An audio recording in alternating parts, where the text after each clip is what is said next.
It's common knowledge that armed non-state groups in the Middle East bankroll themselves with oil and ransom money.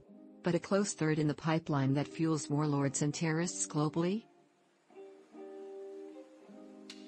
The plunder and sale of antiquities.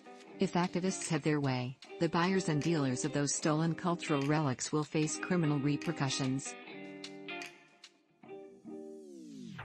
The Docket, a project of the Clooney Foundation for Justice, has been conducting an international investigation into the smuggling of antiquities from the Middle East and North Africa, looking at the network that supplies pillaged artifacts to Western collectors and dealers.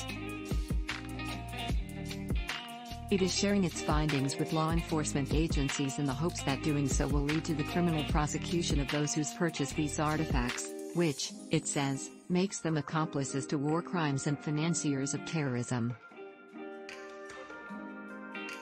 As of now, there are a few recent examples of high-profile individuals, such as Jean-Luc Martinez, a former director of the Louvre, being charged with allegedly purchasing looted antiquities. But such cases are few and far between.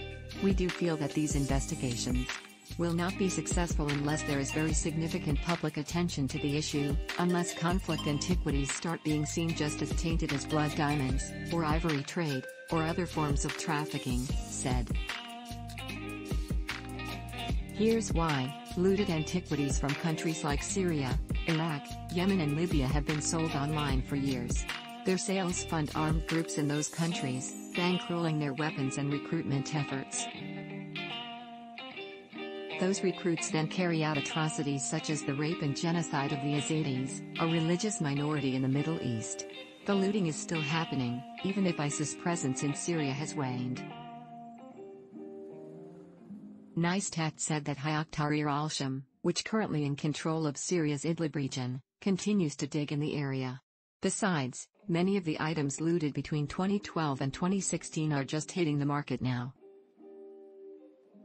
ISIS issued looting licenses. So formalized was the looting that ISIS had a system for licensing and taxing looters, said Amr al-Azm, a professor of history and archaeology at Ohio's Shawnee State University.